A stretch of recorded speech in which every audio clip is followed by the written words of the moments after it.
Hello, everyone. Good morning, good afternoon, good evening from wherever you are joining me today. This beautiful Tuesday morning, Tuesday, the 10th of December. Can you believe we're in the month of December and we're already on the 10th day?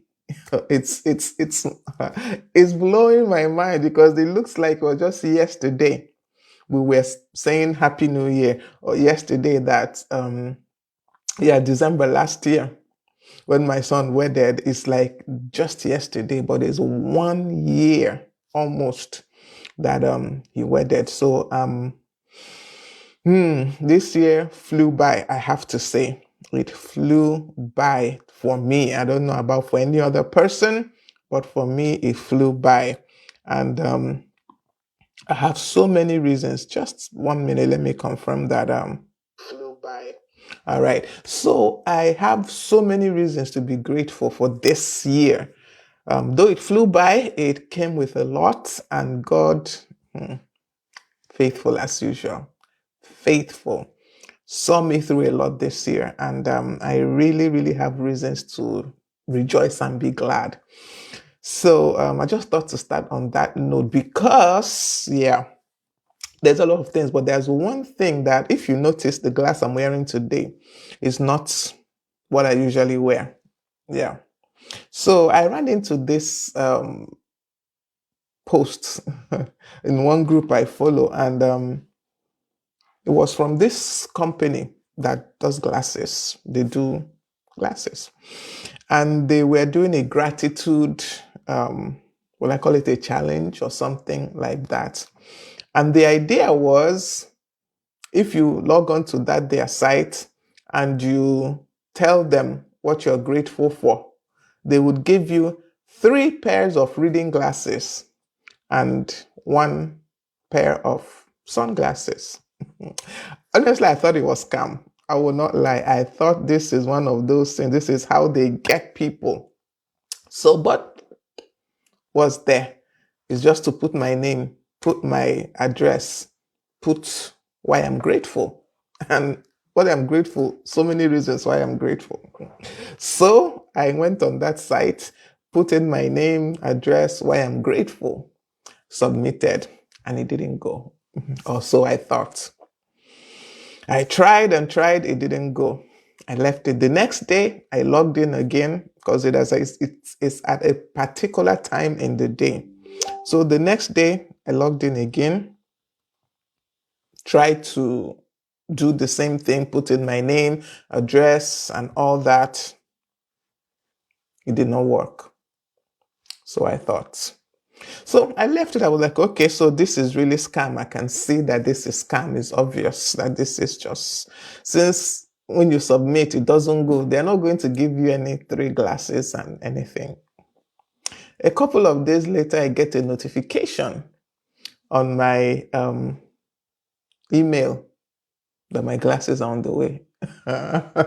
Yes. So I got this pair. This. Let me just show us so you know that it's not just.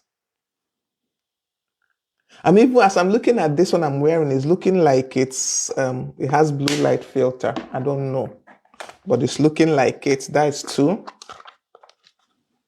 This is the 3rd one. This is the name of the company, Zenny. And finally, the sunglasses. You see, you can see that these are not Kwekwe glasses, honestly. The frames are quite good. The frames, quite strong. I was expecting some, I don't know. I don't know, but this is not what I expected. So I got 3 reading glasses. Okay, because I had to put, on that thing, I had to put the strength of my glasses. And thank God I knew the strength because early this year, when I went to London, I lost my glasses, which cost me money because, in Nigeria, we do We put blue light filter, we put transition, everything. We had the works. So, and I lost them while in London, and I can't read without my glasses. I can't read very well. And I couldn't have done my live sessions without the glasses because I will not be seeing very well. If people are posting, comments or anything, I won't see it clearly. So I called my optician, and the process of getting the glasses over there was long. So what she did, she told me, I just go and get reading glasses. Your eyes are not bad. It's just reading glasses you need. So she told me the strength to get. I walked into, I can't even remember whether it was Boots or one of these dollar or £1 stores, and got reading glasses. Whether I think it was £1 or something. So, and of course, you know how it will be now. It's not powerful or anything, but it worked. So that is how I knew the strength of reading glasses that I need. And I put this on this page, and I got 3 pairs of reading glasses and 1 pair of sunglasses. I don't really use sunglasses. That's why I do my reading glasses, to have transition, so that if I go out in the sun, it will protect my eyes. But I'm grateful to Zenny. Yes, Zenny.com. Thank you. We can see it, right? Yes, thank you. I am grateful. Not many people would do things like this these days, but thank you. And remember that last week, Tuesday, I told us it was Giving Tuesday. And that means that many people contributed to one charity or the other. To tell you that gratitude is important. Gratitude is important. It's important to be grateful, and not just to be grateful, but to do something in appreciation of that gratitude. So I put up a link that last week, Tuesday, to a charity I felt we could all contribute to. So I don't know how many of us did. Okay, I'm trying to look for something. I wanted to see if I could find. I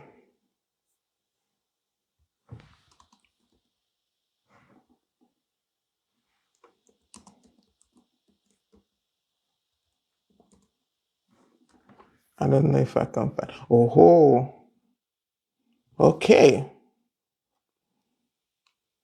Okay. I've seen what I'm looking for. In 2024, Giving Tuesday raised a record-breaking $3.6 billion for United States nonprofits. Can you imagine that? It says, which was a 16% increase from 2023. The total number of participants also increased by 7% to 36.1 million people, giving to nonprofits all over the world. Can you imagine that? Giving Tuesday, the Tuesday after Thanksgiving. It is, I think, I know for sure it's in the US. I don't know if it's any other place, but I know for sure that in the United States, Giving Tuesday, the Tuesday after Thanksgiving. Thanksgiving is the last Thursday in the month of November. So the Tuesday immediately after that is Giving Tuesday. You can still give to that. It's not late to give to Club 1040. So I'm not sure the link is showing anymore. I might have to repost it for us so that we give. Part of gratitude is giving. I've shown you Zenny.com's own show of gratitude. They were, honestly, it's still blowing my mind because I know so many people that got these 3 pairs of reading glasses and 1 pair of sunglasses just for saying what they are grateful for. And the glasses, like I said, they are not weak. They are actually very solid frame. So, and I think they're still doing it. So, but I think you have to be in the United States. That's the only thing you see. So, if you are in the United States and you're watching me by 12 today, or I think it's, oh, I believe it's 12. Is it Central Time? I don't know now what time it is, but go to zenny.com and I'll see if I can get that link. If I can, I will post it. Maybe you get yours if you're in the United States. All right. So I had to just say that because I was really thrilled with that to get these and the other three. Also thrilled. Okay, so this is Growth Habits with Ngozi, remember. And I am your personal guide on the journey of growth. So how are you doing? How is everything with you? Who is here with me? Who is here with me? Please, as you join, do let me know that you're here. Let me know where you're joining me from also. And yes, I like to experiment, and I saw that Facebook sent me information. Was it 2 weeks ago that I can now have subscribers? And I was like, what is this really all about? So I just filled the thing and put it out there, and I have 2 subscribers already. So this is another way that you can support this work. Be a subscriber. It costs money every month. There are different, I think it's $1.99 a month, if I remember very well. $1.99 every month to support what we're doing. So please subscribers get things that people that just watch don't get. So as the number of subscribers increase, I will send you content that others don't get. I will send you information that others don't get. We will have meet and greet, things like that. So please do subscribe. I'm sure once you connect with me, you'll see where you can subscribe. So subscribe, and get all the benefits of subscription. All right. Now, I think we can get to what we have to do today. Welcome, Drew. I don't want to mispronounce your other name, so I will leave it at Drew. Thank you for joining me today. I don't like mispronouncing people's names, so if I don't have the opportunity to learn how to pronounce your name, I try not to murder it. It's not good to not pronounce people's names well. All right, so thank you for joining me today on Growth Habits with Ngozi. As I said, I am your personal guide on this journey of growth. We have been, and we will continue to be on this journey of growth for a while, because growth is continuous. It doesn't actually stop. You keep growing. When you grow to this stage, there's another stage you need to grow to, and you continue growing. All right, so we started this series on change management. I think this is our 4th or 5th session on change management. So let me just do a quick recap of what we have done so far. Our first session was just introducing change management to us. What is it about? What does it even mean? And we agreed that change management is a structured approach to help individuals, to help teams, to help organizations to transition from their current state to a desired future state. Is a process, is an approach, is structured, is planned, is not necessarily the change that just comes on. But you can also apply these principles if you find yourself in a situation where change just comes suddenly upon you. But what we are talking about, is a structured approach that will help you get through change, that will help you maneuver whatever situation comes with change. Okay, that was our first session. We just did that general introduction, and we agreed that it involves preparing, it involves guiding and supporting people through this process of change, because Nobody wants to remain at the same level. Nobody wants to remain, at the same point. We all want to grow. We all want to improve. And there has to be a structure to that growth. Otherwise, the growth, it will still happen, but we get overwhelmed by it. We get overwhelmed by it. In our second session, we talked about the different types of change. And we know that, yeah, change is change, but there are some different broad categories of change that will help us know how to handle the change when it comes. And we talked about strategic, structural, technological, and cultural change. And we looked at some implications of these changes and how we can understand them and how we can apply them in maneuvering that change process. That was session 84. We talked about the types of change, trying to understand the various types and their implications, and possibly how to handle them.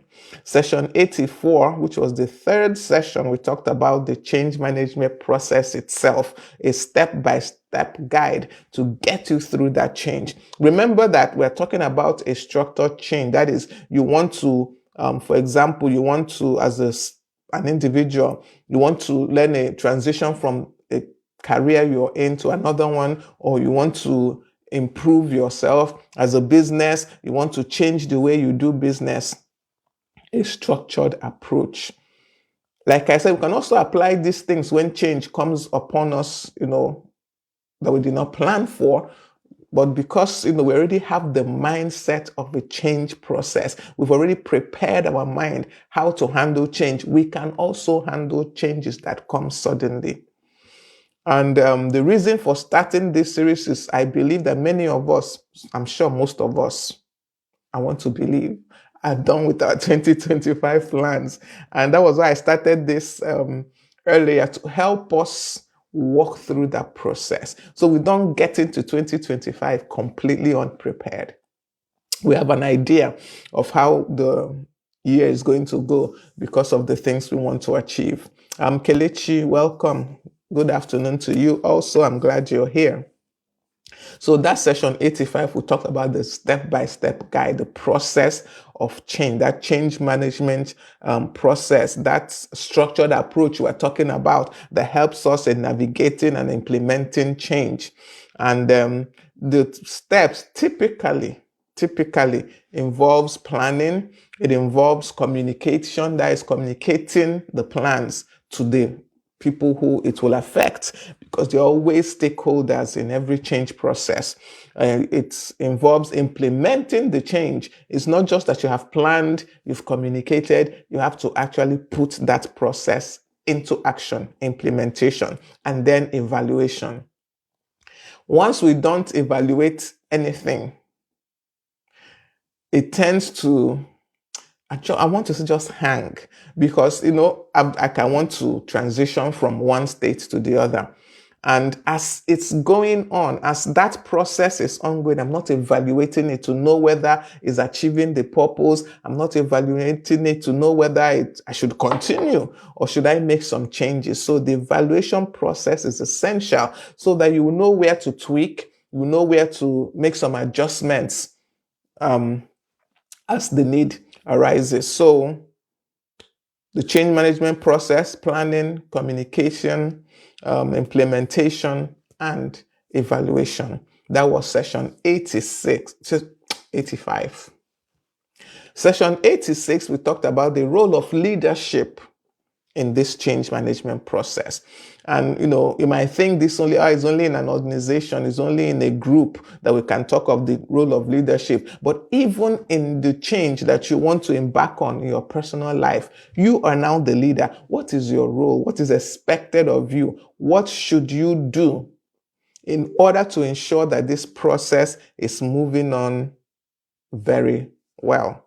That is what we talked about. We talked about driving the initiative, inspiring the teams, creating an environment that fosters this adaptability. And like I said, you can do it for your own change, personal change process. You have to be able to drive it. You have to be able to motivate yourself. You don't have to wait for anybody to motivate you. Drive the initiative. Inspire yourself. Not just those that are there, inspire yourself to carry out this change that is you're trying to go through, and ensure that this whole process is adaptable. This is why I said that the evaluation stage is so important. And the evaluation should be a continuous. It's not the evaluation just at the end. You have to evaluate the process as you go.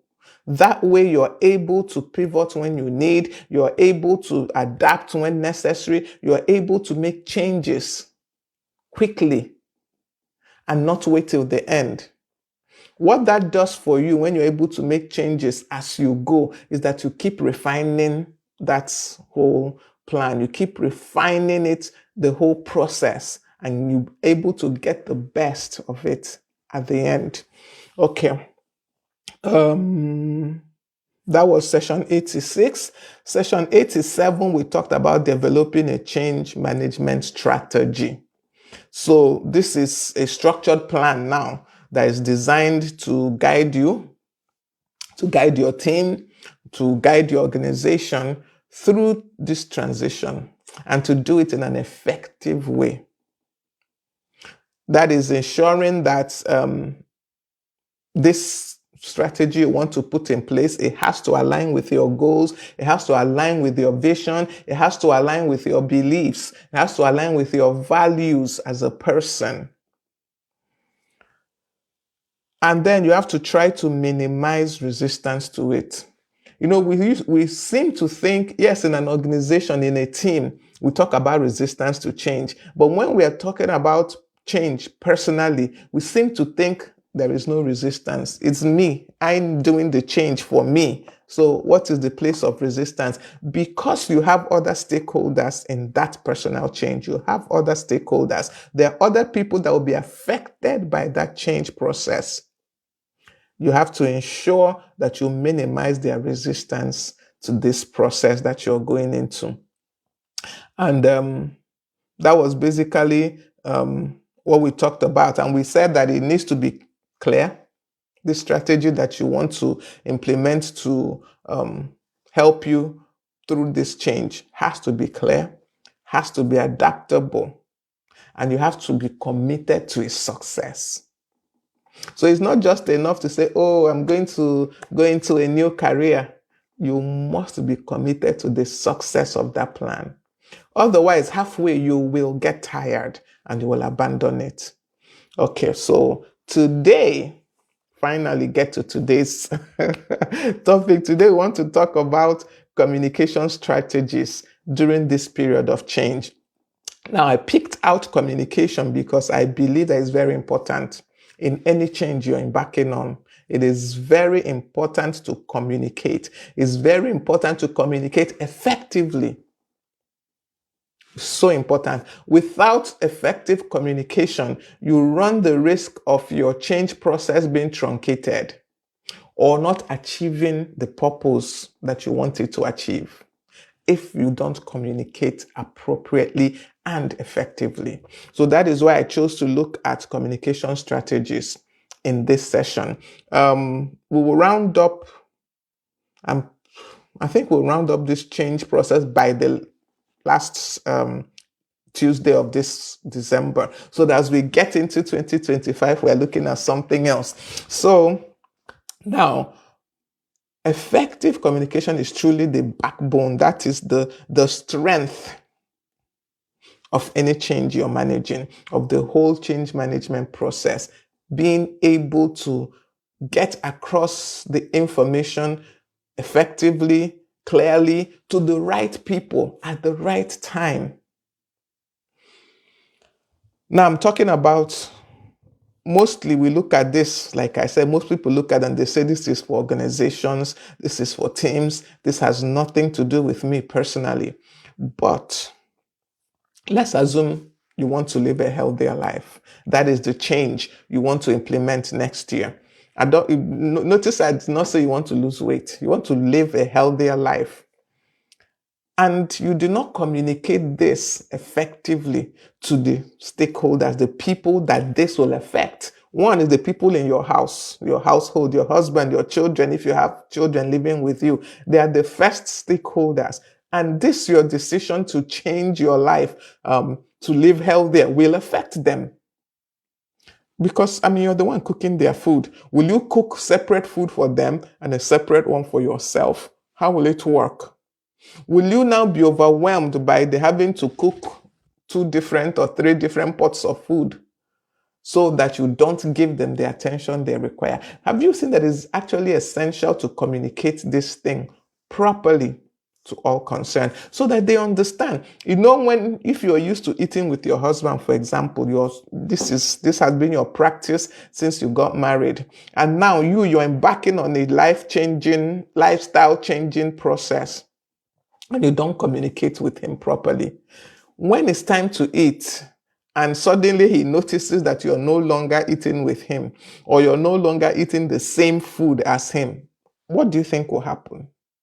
Is that not a problem waiting to happen?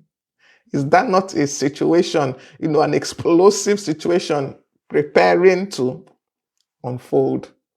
So it is important to communicate effectively. Well, I don't even know now how to address you, sir. Mr. Fanyodedo, thank you so much, sir, for joining me this afternoon. I'm just seeing that you connected. Thank you for joining me. Lovette, Moses, thank you so much for joining me this afternoon. I'm glad you're here. And I hope that by the end of the session, you would have gotten something from today's session. So we're talking about communication strategies during this period of change. So it is essential that you're clear in your communication. Because when you're clear in your communication, it reduces resistance to that change, whether in an organization, in your personal life, whatever.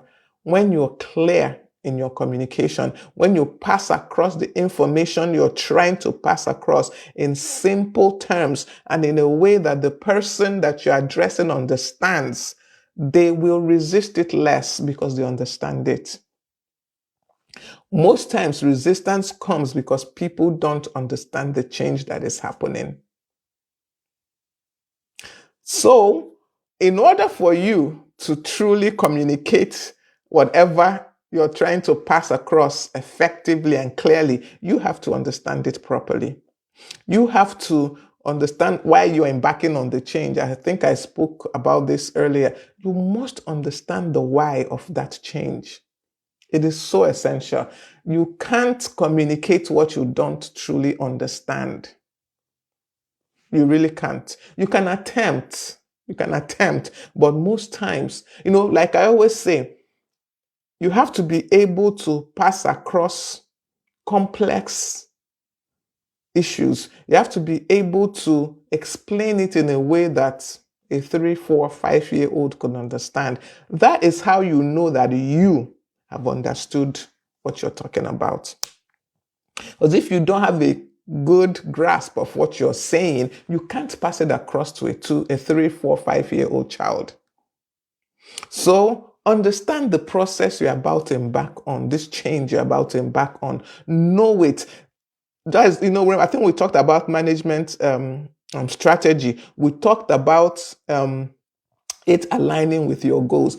You have to ensure that this aligns with your beliefs, your goals, your values. It is easier for you to explain.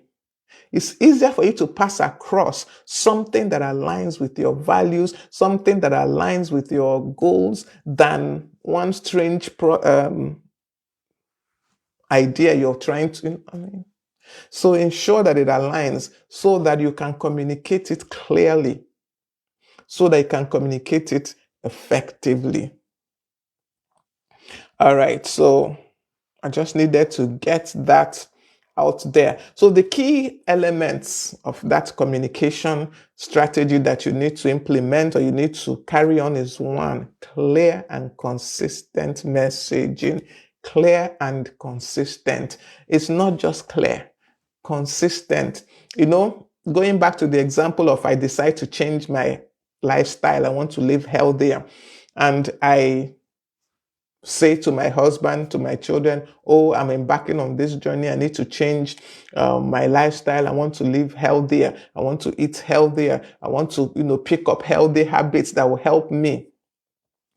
Now, this is me passing across it. This is me telling them. This is me explaining it. This is me making it clear. But if this messaging is not consistent, if along the line they see me pigging out on unhealthy food, my messaging is no longer consistent. I hope we understand it. The messaging is no longer consistent. So we need to deliver a uniform message that clearly explains the change, that it clearly explains the purpose of the change and the benefits of that change. And it has to be consistent. We cannot start it today and tomorrow we change our message. Or not even necessary that you change your message, but your behavior, your actions negate the message you're trying to pass across. No. That is one of the things that fosters resistance to that change.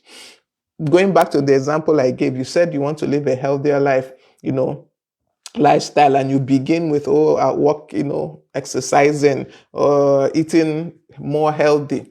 And then suddenly, like I said, you begin to pig out on healthy food. You're already passing across that you're not even serious with this thing you want to do.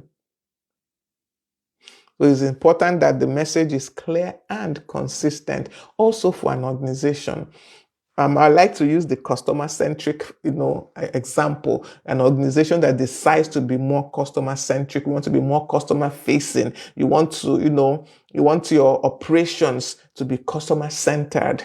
This is what you have decided to do with your organization. This is the change you want to implement. And you've spoken to your staff, explained to them, this is what we are going to do. This is how it's going to be. And then along the line, you do some things that are not customer-centered. They are not customer-centric. You have already begun. Your staff will begin to resist that change because they are seeing that the messaging is not consistent. Okay, so very important. Communicate it clearly so that they understand the why, they understand the what, they understand the how of the change that you're trying to embark on. There is, even for a personal change, not just for an organization, the why, the what, the how needs to be understood and communicated clearly to all concerned. Uzo Koli, welcome. I'm glad you joined me this afternoon. So yes, it is important that we pass across clear and consistent messaging concerning the change we're embarking on. Now, there is something called self-communication, and it means having internal clarity about your goal, the target, the change, having internal clarity. And at the same time, having external consistency in sharing the plan with whoever needs to know about it, whoever is going to affect. So you see why it's important when we talked about change management strategies. It is important that these changes aligns with your values, aligns with who you are, aligns with your goals, your beliefs, so that truly you can have internal clarity. If they don't align, it's more difficult. It's not as if it can't happen. It's more difficult because you now have to convince yourself. Okay, so clear and consistent messaging. Clear and consistent messaging. The next aspect of communication that is essential in managing change, in walking through the change process, is tailoring the message for the stakeholder. Yeah. This is being able to adjust what you're communicating, either the style or the content of what you're communicating, based on who needs to hear it, based on the needs or the roles or the concerns of the audience you're addressing. For example, in an organization, different stakeholders in an organization would definitely need different approaches to passing across information, especially with regards to the content of the information being passed across. For example, upper management, the executives, they need high level insights to what you're doing. They might not need the nitty gritty step by step training. They might not require that. They just need the high level summary, the high level insights of what is happening. How is it going? What are we doing right? What do we need to improve on? High level insights. But when you're dealing with, for example, the employees, you need to give them a bit more detail.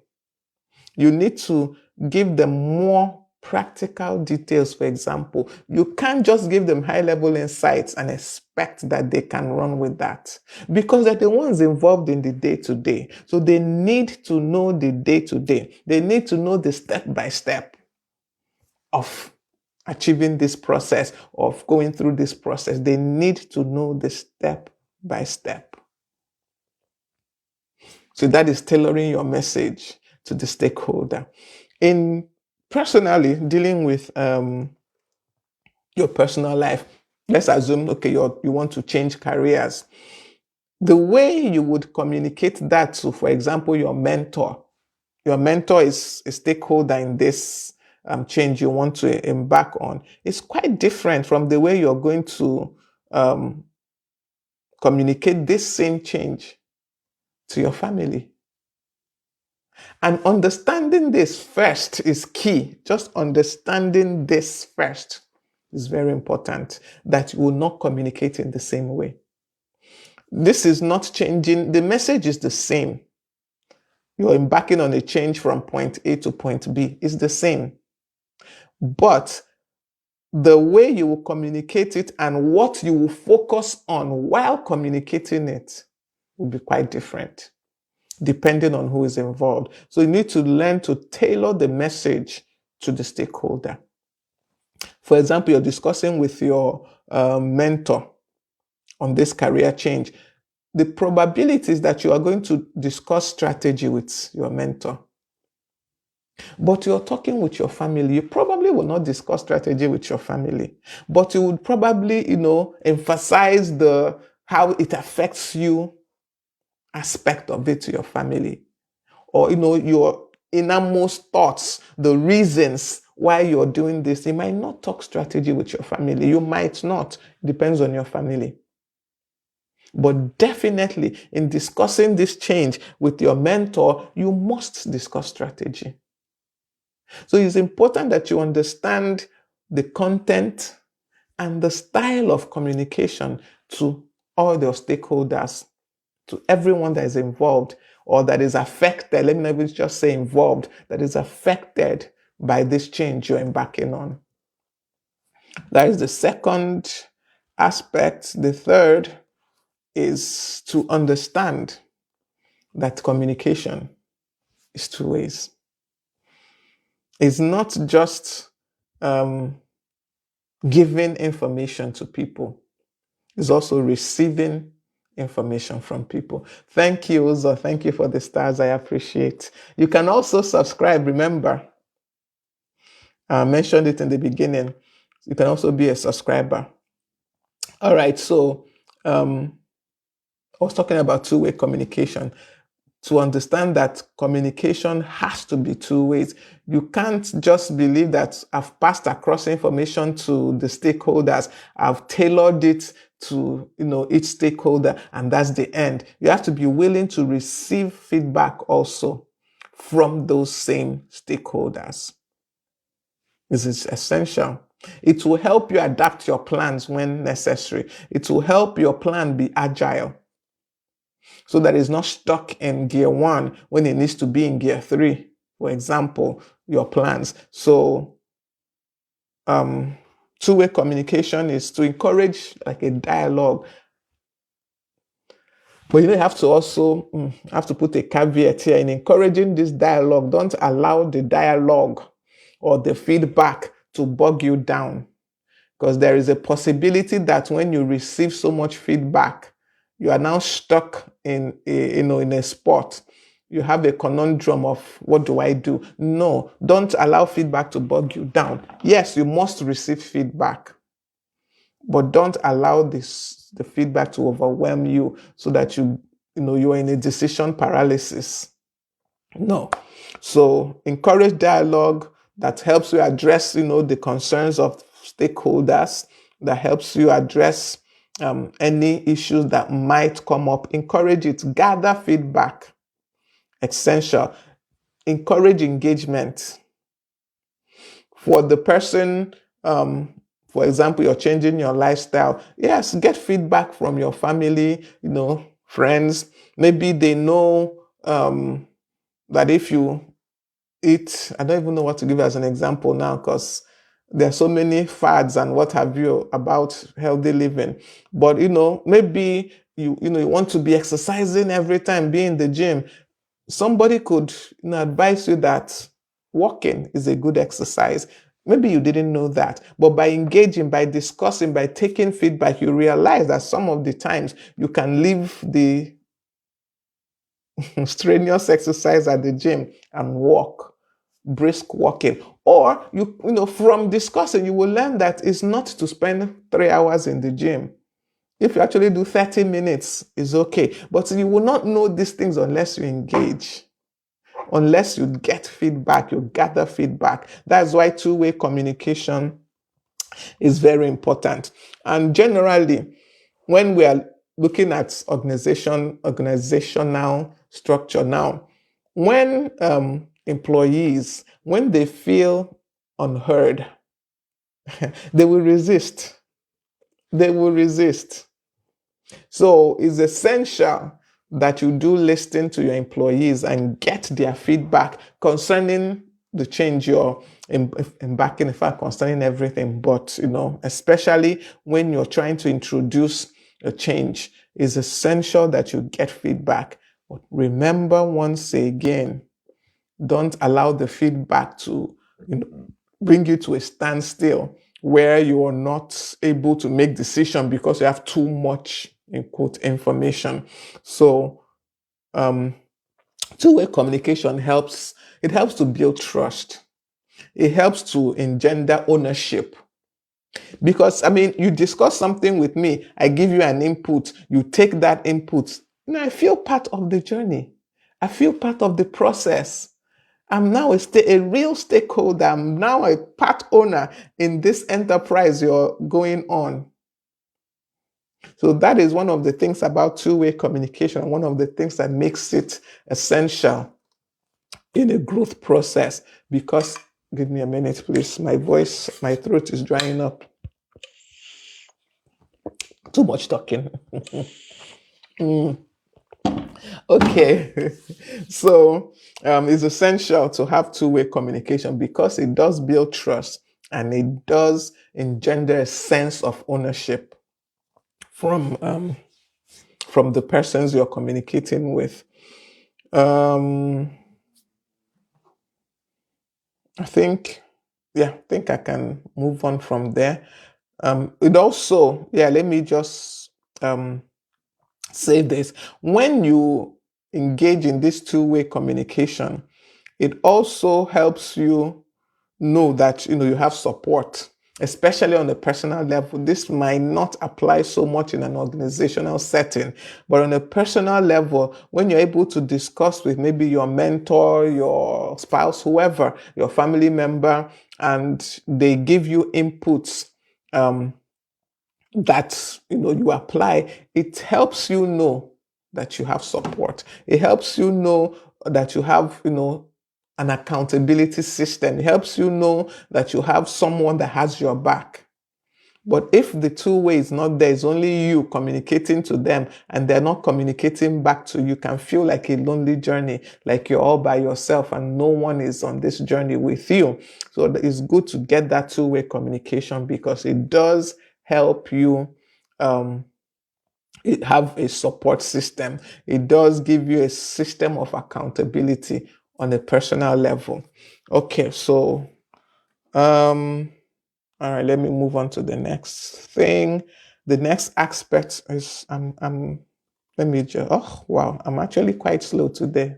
Oh, I spent a lot of the time talking about gratitude. I believe so. Okay, the next thing that I will talk about is the need to, how do I put this now? To know the right channels to communicate with. Now, this is more tailored towards the organizational change. You need to know, the appropriate ways to communicate to different audiences. Do you communicate by emails? Is it by having meetings? Is it some other platform, WhatsApp, calls, text? How do you communicate? It's important to know that there are some people, there are some stakeholders that you must communicate with formally by email. It's not a text thing. And there are some that, yeah, you can, do informal meetings.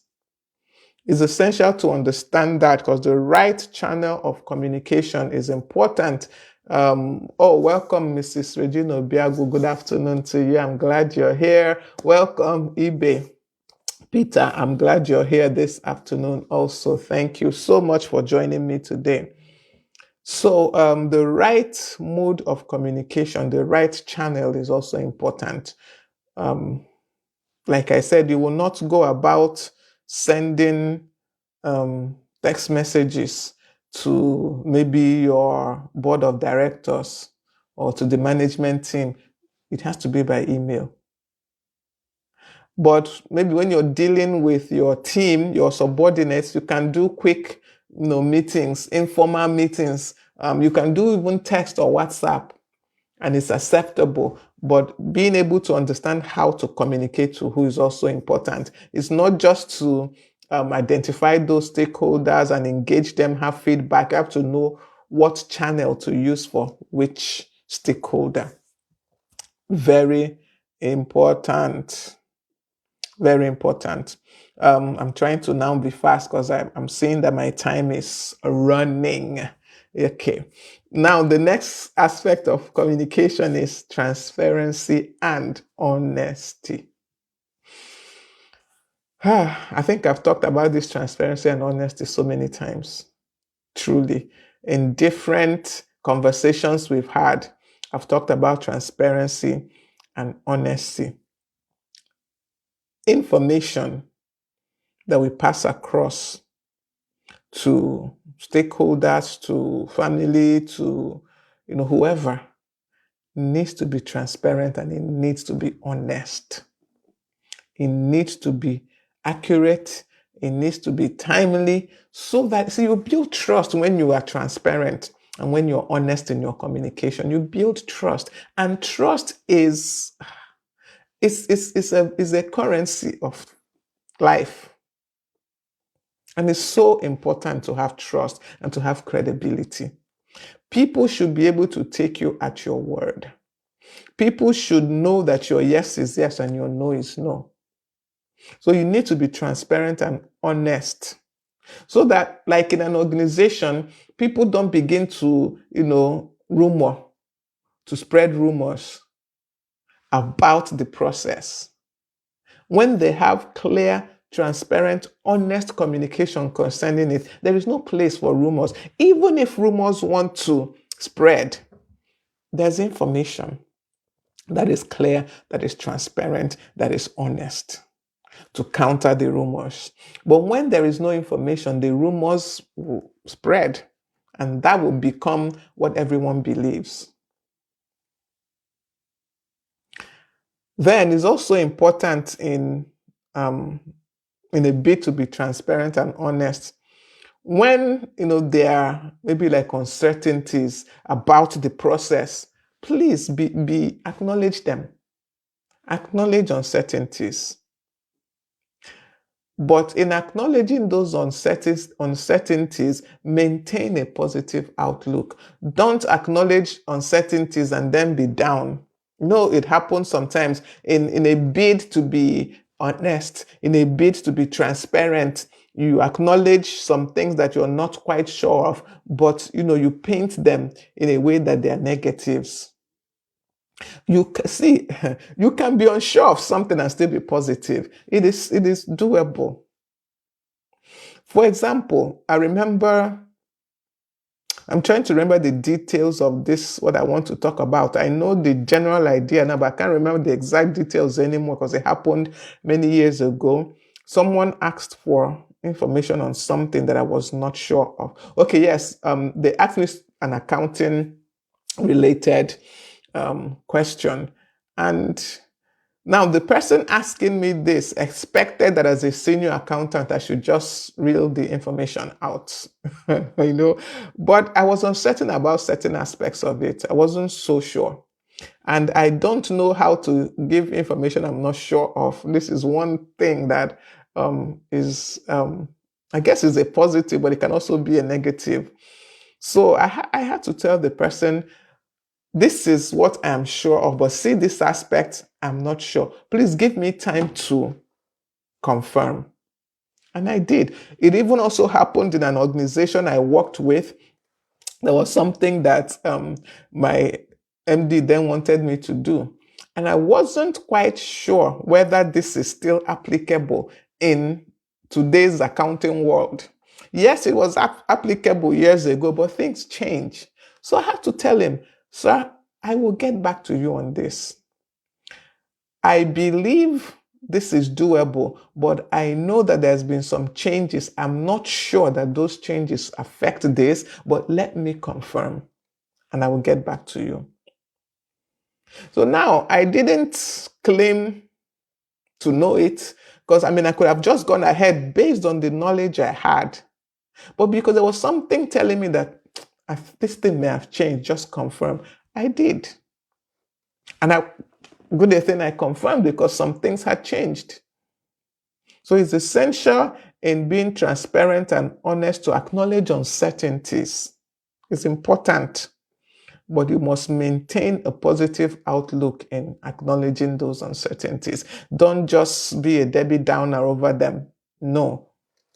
Still have a positive outlook. Let it not be that I don't know and I don't know, there's nothing that can be done. This could be an issue, this could be a problem, but there's always a solution. Look for it and find it. Personally, it looks like, what does transparency and honesty have to do with a personal change agenda, communicating it? See, some of us are not honest with ourselves. You need to be honest with yourself. In this process you're embarking on, you need to tell yourself the truth.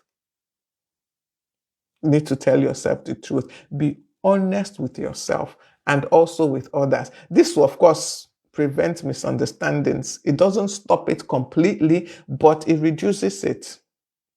It reduces misunderstanding. And then it makes your expectations more realistic when you're honest with yourself. Don't, sometimes this putting a positive spin on things, we take it a little too far and we bite off more than we can chew. But ensure that you are honest with yourself. If you're overwhelmed, tell yourself you're overwhelmed, but look for a solution. Don't just tell yourself you're overwhelmed and stop there. There must be a solution to it. Find it and move on. Okay, I'm trying to blaze through what I have today. Okay, another aspect of communication that is important is timing and frequency of communication. Oh, wow. My laptop is glitching. Interesting. I'm just watching my laptop do things all by itself. It's just changing, moving where it likes. A very interesting thing to watch. So we're talking about timing and frequency of the communication. Once again, this is more relevant in an organization, is most relevant in an organization to know when to give information, to pass across information to people, and in what frequency. That is okay. Interesting.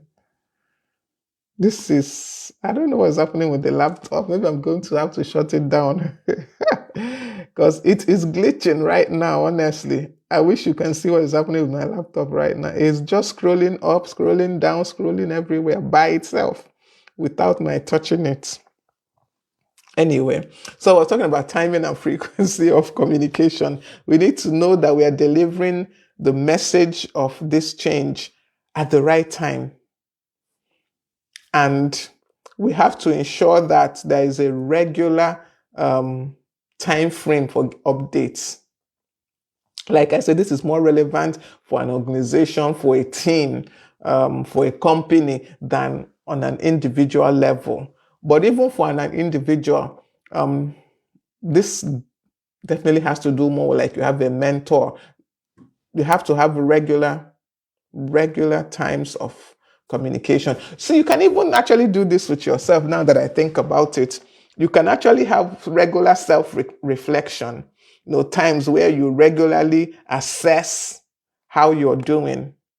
This is also part of timing and frequency of communication. I just thought about now that it can work this way. So for an organization, you need to ensure that you're updating people on time and at a regular frequency.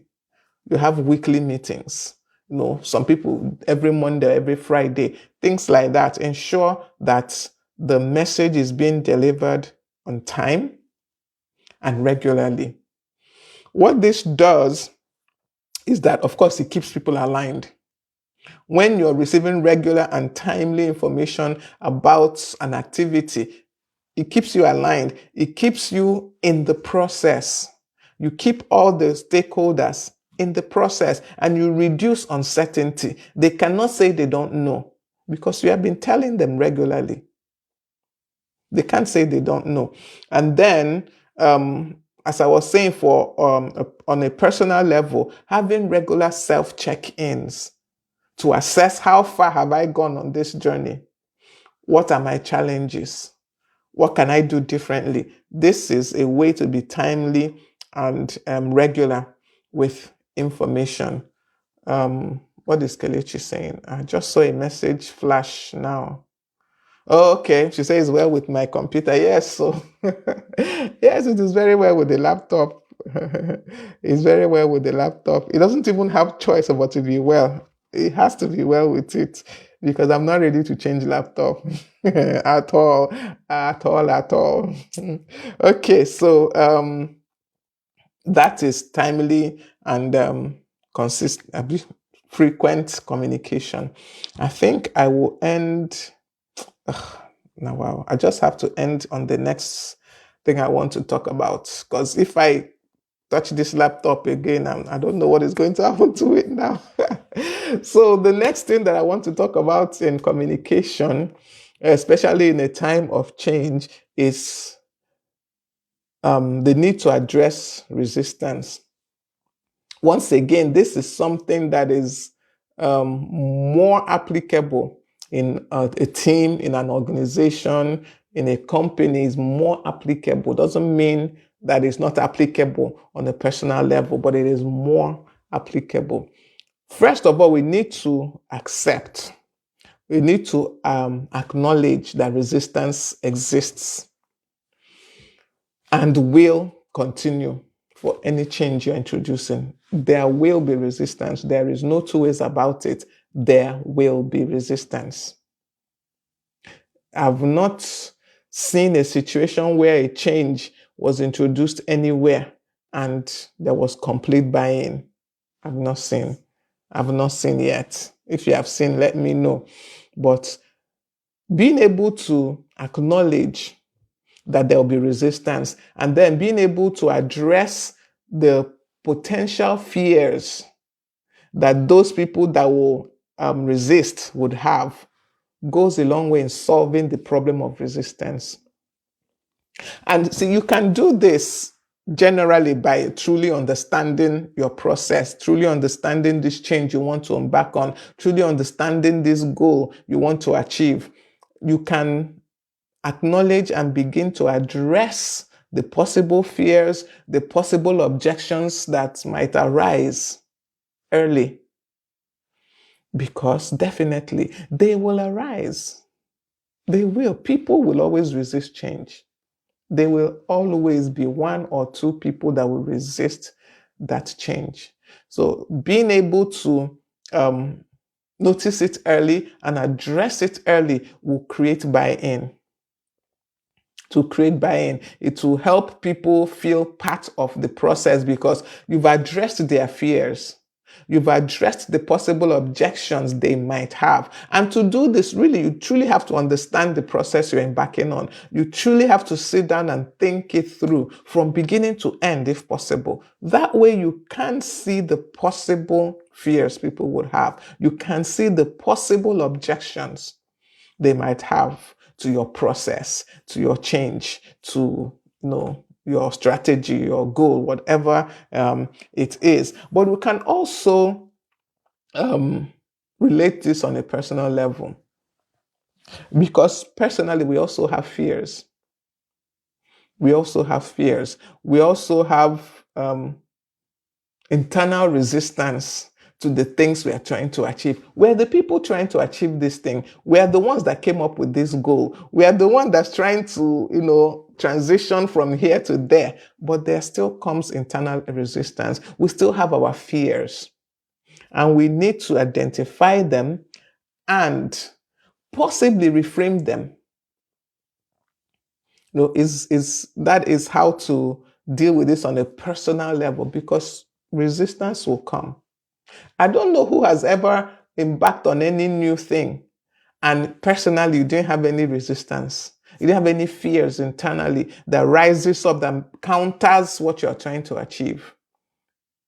So, but being able to identify the possible fears in time will help you either reframe them positively or deal with them to eliminate them from the process.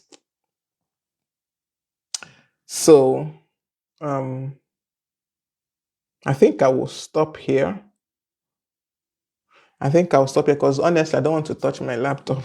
I don't want it to begin to scroll up and down again. Let me just leave it where it is right now.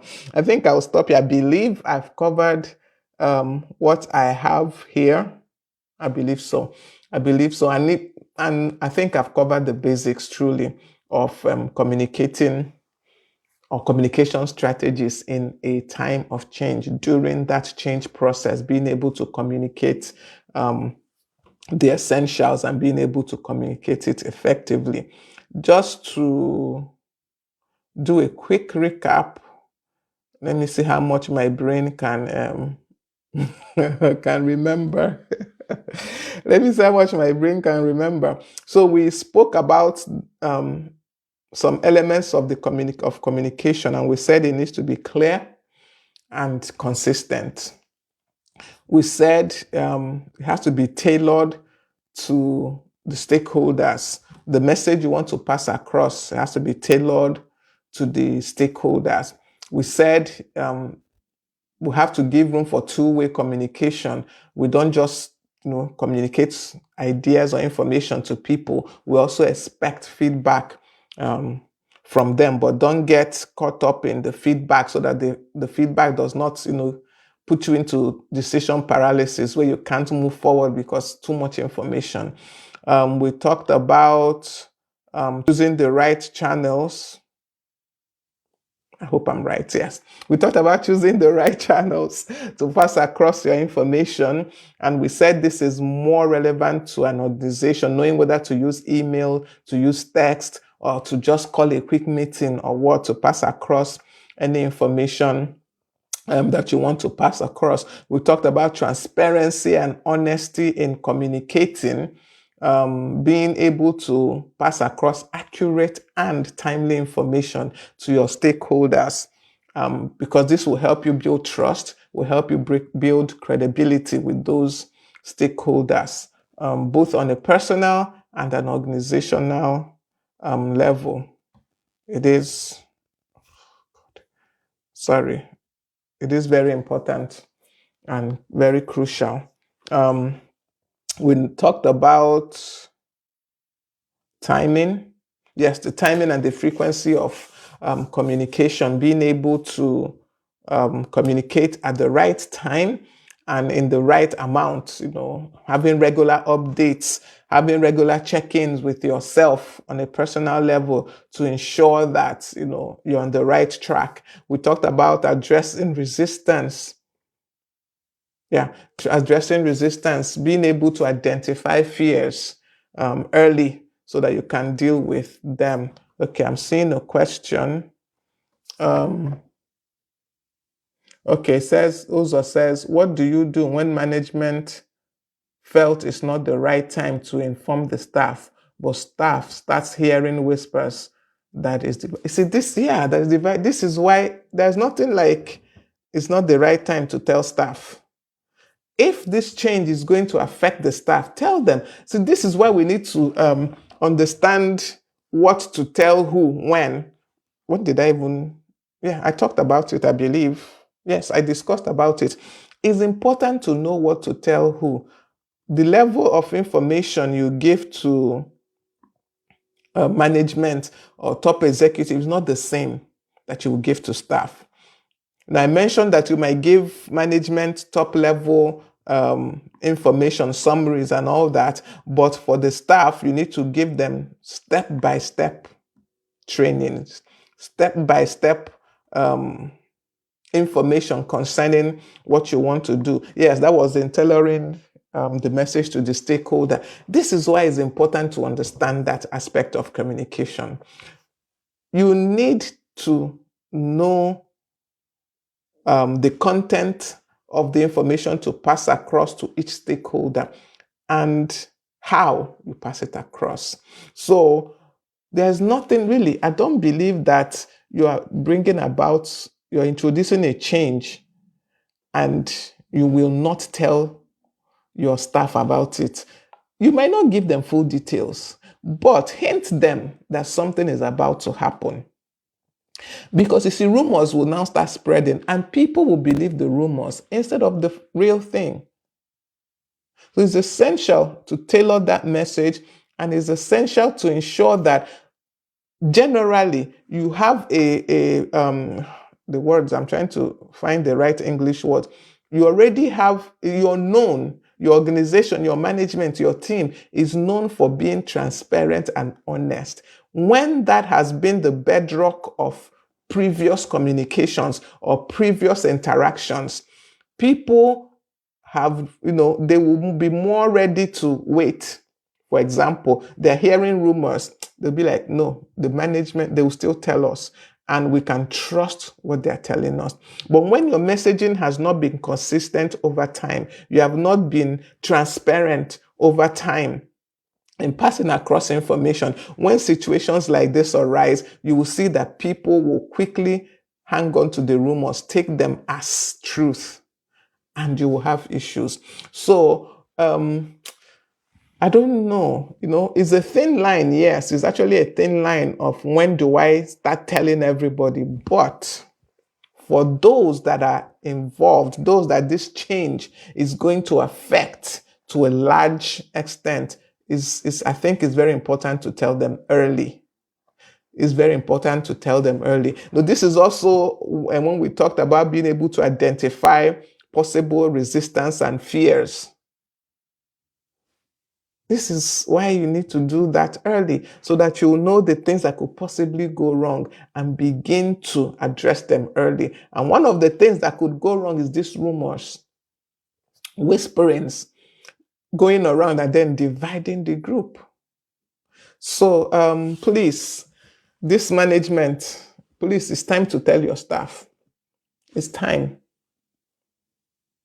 Once you have actually sat down, prepared your plans, fleshed it out, it's time to begin to tell your staff. Like I said, you don't have to tell them everything. You have to understand what information to give to who and when. So you don't have to tell them everything, but a hint that something is happening would be very helpful. Would be very helpful. So I hope I've answered you also. I kind of feel like I rambled a little bit, but I hope I was able to answer you and attend to what you asked. I mean, there's nothing for you who are maybe the staff. There's nothing really you can do if this is, unless you have access to the management, and then you can talk to them if you have access to tell them that, look, this is what is happening, and they need to do something about it. But if you don't have access to tell them, there's really nothing you can do. But my advice to this management is get that information out now. You don't have to say everything, remember, but get the information out to avoid this going further than it is now, and to avoid having bigger problems to solve than the one that currently exists. So, Uzo, I hope I answered you. Please do let me know that. Okay, let me see if I can see from here. Let me see if the laptop will open Facebook for me. Okay. All right. So I think, yeah. So I hope I answered you. So do let me know. Do let me know if I answered you. I think I've done my best, I think, to answer that question. Do we have any other comments, any other questions from anybody? If not, I think we can call it a day here. Excuse me, I think we can call it a day. And I want to thank you all once again. I can't see Uzo's response. Okay, yeah, she said yes. All right, so I'm glad I was able to answer. So thank you all once again for joining me this afternoon on Growth Habits with Ngozi. Remember that I am your personal guide on this journey of growth. And I forgot to mention this at the beginning. I wanted to remind us of the boot camp, the Emergent Leadership Boot Camp that's starting on Thursday. Yes, the day is here. Like joke, like play, as they say. So it's starting on Thursday. You can still register. You can still register. It's not late. The link should have shown as you join this live, but if not, I will post it again once I end this live session. Join that boot camp. You will learn a lot there. Join that boot camp. And as I mentioned at the beginning, I'll also repost the link to donate to Club 1040. As I said, it's part of Giving Tuesday, but of course, Giving Tuesday is finished, but it's never too late to give to a good cause. I will post the link also once again for that in the comment section. So please give to that charity. What else do I want to remind us of? I think that's it for now. We will continue this discussion next week. Yes. And I think we have 2 more Tuesdays in December. Do we? Oh, 3. Oh, wow. I didn't realize 31st is a Tuesday. We have 3 more Tuesdays and this year is over. Hey, interesting. Okay. Like I said, we're going to end this discussion on change management this December. I was thinking it's 2 more, but it's 3 more sessions. Okay. We will see what we can do. So thank you once again, as I said, for joining. I'm always glad and honored to have you join me. It's always a privilege to have you share this 1 hour. Today we've gone beyond 1 hour, but we started with a lot of talk on gratitude. So thank you so much for joining me today. And I hope to see you next week, Tuesday, right here, Facebook Live on Growth Habits with Ngozi. By next year, let me quickly say this. I'm praying and believing that we'll be able to be doing these live sessions on Facebook and on Instagram. We're still working on whether we can also do it on YouTube. But I think we'll be able to do Facebook and Instagram next by January. I pray. Believing God for that. Yes, believing God for that. So thank you for joining me once again. Remember to make today and every day count. Be valuable and grow. See you next week and do. Oh, okay, Captain Noel. Okay, all right. I'm just seeing that you joined, and I'm also seeing that Adeyemi Adejo joined towards the end. Please watch from the beginning so that you get the full experience. All right, see you next week, Tuesday, right here on Growth Habits with Ngozi. Bye. Have a good day.